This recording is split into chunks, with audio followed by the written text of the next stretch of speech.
What's up everyone, John Rettinger from Techno Buffalo here with an unboxing that I'm very excited about. This is sort of a yearly ritual now. We have the iPhone 4, the 32GB black version, ready to be unwrapped. So without further ado, let's go ahead and get started. And for those of you that may be wondering at home, here is the 3GS box next to it, just a little bit thinner here on the iPhone 4 side. So of course, we will use the big old knife to dig in. Go ahead and cut through the packaging. And the way the box looks is very familiar to older generation iPhones. It's got a picture of the device on the front, Apple logo, iPhone 4, and then some specs on the back. But enough about the box, it's what's inside that counts. Go ahead and open it up. We've got just a bit of cardboard on top, nothing on the side. And I have not held one of these or seen one, so I'm very excited to sort of see what this looks like. Here is the iPhone 4, and I can tell you it feels very solid in hand. Very impressively so, actually. But we'll put that off to the side for just a minute, and we'll dig in and see what else we get.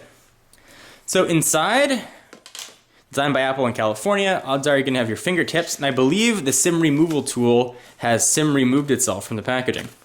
So fingertips, iPhone 4, and a few Apple stickers, for those of you that were wondering.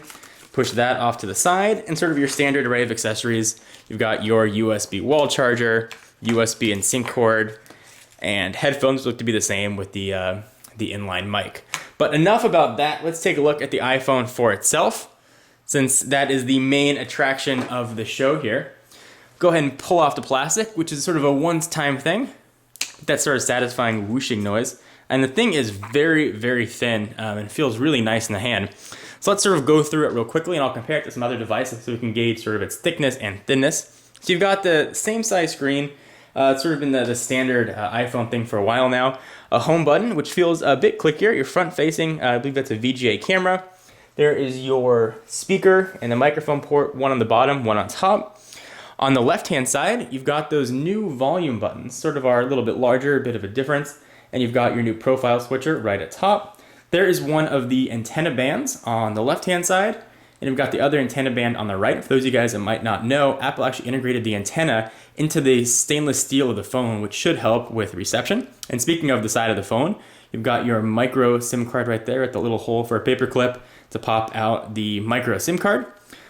Top, there is the hold and power button, 3.5mm headset jack, and that other little hole is that microphone we talked about.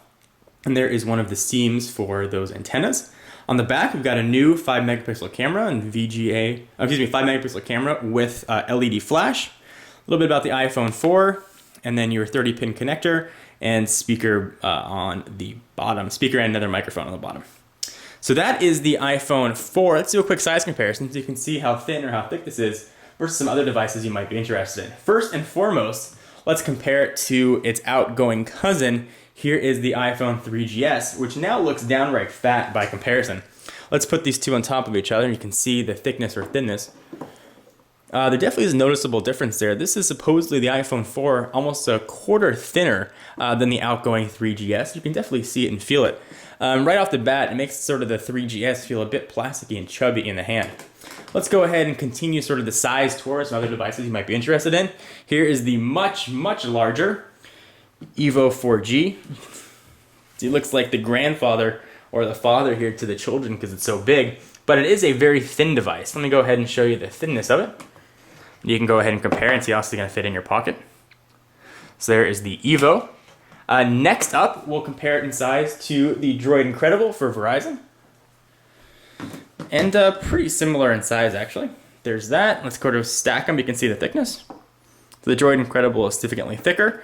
And finally, the last phone that you guys may be considering is the Nexus 1. These are all sort of Android devices. Here is the Nexus 1. And a bit thicker. So I'm going to go ahead and dig into the iPhone 4. Certainly there'll be a ton of coverage coming up today, tomorrow, the next days. We'll be walking through all the features, doing full reviews and demonstrations. Anything in particular that you want to see of the iPhone 4, be sure to leave your comments. And be sure to check out technobuffalo.com for all of your tech news and to make your own tech sublog, even monetize it and make some bucks or talk to other users in our built-in social network. I am John Rettinger, and I will see you in the next video.